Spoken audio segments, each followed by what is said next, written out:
no evil can happen to a good man, either in life or after death. Music is the movement of sound to reach the soul, for the education of its virtue. All men are by nature equal, made all of the same earth by one workman, and however we deceive ourselves, as dear unto God is the poor peasant, as the mighty prince. Science is nothing but perception. He who commits injustice, is ever made more wretched than he who suffers it.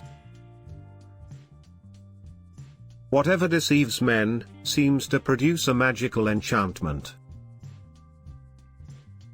Excessive liberty, whether it lies in state or individuals, seems only to pass into excessive slavery. Justice means minding one's own business and not meddling with other men's concerns. The direction in which education starts a man will determine his future in life. Knowledge without justice ought to be called cunning, rather than wisdom. Democracy is a charming form of government, full of variety and disorder, and dispensing a sort of equality to equals and unequals alike.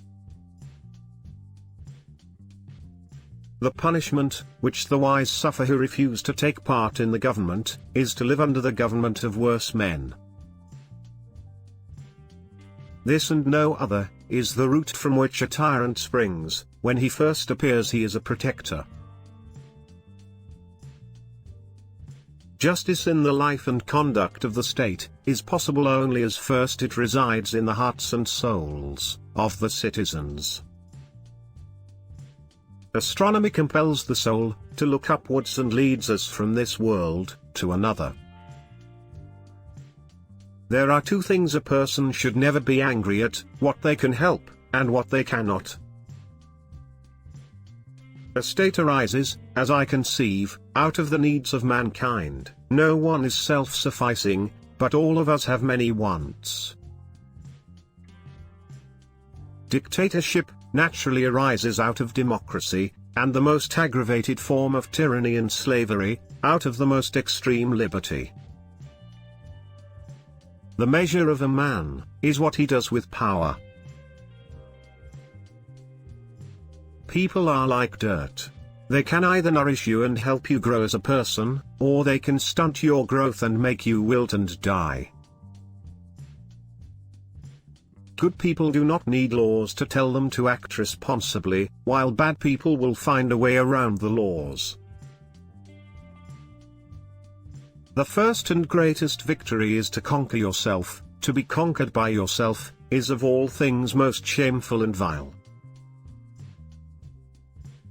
One of the penalties for refusing to participate in politics is that you end up being governed by your inferiors. To love rightly is to love what is orderly and beautiful, in an educated and disciplined way. Then not only custom, but also nature affirms that to do is more disgraceful than to suffer injustice, and that justice is equality. Those who intend on becoming great, should love neither themselves nor their own things, but only what is just, whether it happens to be done by themselves or others. Apply yourself both now and in the next life. Without effort, you cannot be prosperous. Though the land be good, you cannot have an abundant crop without cultivation. Poets utter great and wise things, which they do not themselves understand. Better a little which is well done, than a great deal imperfectly. Any man may easily do harm, but not every man can do good to another. I have hardly ever known a mathematician who was capable of reasoning. Wisdom alone is the science of other sciences. I exhort you also to take part in the great combat, which is the combat of life, and greater than every other earthly conflict. there's a victory and defeat. The first and best of victories, the lowest and worst of defeats which each man gains or sustains at the hands not of another, but of himself.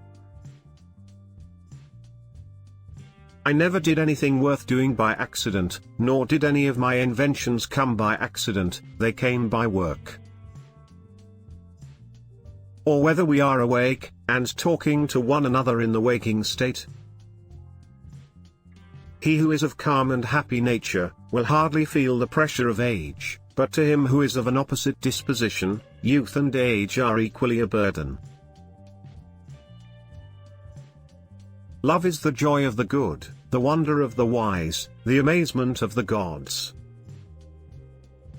The excessive increase of anything causes a reaction in the opposite direction. No one knows whether death, which people fear to be the greatest evil, may not be the greatest good. No man should bring children into the world, who is unwilling to persevere to the end in their nature and education. When the mind is thinking, it is talking to itself. Nothing in the affairs of men is worthy of great anxiety. To prefer evil to good is not in human nature, and when a man is compelled to choose one of two evils, no one will choose the greater when he might have the less. Excess generally causes reaction, and produces a change in the opposite direction, whether it be in the seasons, or in individuals, or in governments.